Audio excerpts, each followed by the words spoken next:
मुंबईतील धारावी येथील नवरंग कंपाऊंडजवळील एका गोदामात शनिवारी दुपारी भीषण आग लागली. अग्निशमन दलाच्या गाड्या आग विझवण्याचे काम करत आहेत. ही आग जमिनीच्या +1 इमारतीच्या झोपडपट्टीतच मर्यादित आहे. शनिवार नोव्हेंबर 22 दुपारी मुंबईतील धारावी परिसरात भीषण आग लागली, ज्यामुळे घबराट पसरली. रेल्वे फाटकाजवळील प्लॉट क्रमांक 1, नवरंग कंपाऊंड आणि नूर रेस्टॉरंटजवळील एका गोदामात आग लागली. आगीचे लोट पाहून स्थानिक रहिवाशांनी तात्काळ अग्निशमन दलाला माहिती दिली. त्यानंतर अनेक अग्निशमन दलाच्या गाड्या घटनास्थळी पोहोचल्या आणि आग आटोक्यात आणण्याचे प्रयत्न सुरू केले. माहितीनुसार, आग ग्राउंड +1च्या एका रचलेल्या झोपडपट्टीच्या गोदामात मर्यादित आहे. सुदैवाने, आतापर्यंत कोणतीही दुखापत झाली नाही.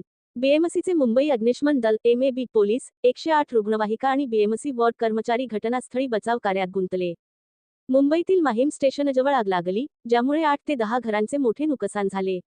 आगीवर नियंत्रण मिळविण्यासाठी अग्निशमन दलाच्या गाड्या आणि आपत्कालीन सेवा त्वरित घटनास्थळी पाठवण्यात आल्या.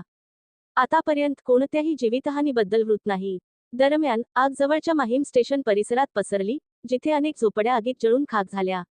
वृत्तानुसार, दुपारचे 12:15च्या सुमारास आग लागली.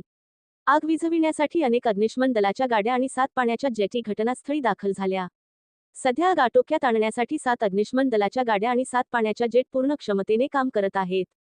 आगीमुळे हार्बर लाईनवरील लोकल ट्रेन सेवा प्रभावित झाल्या आहेत.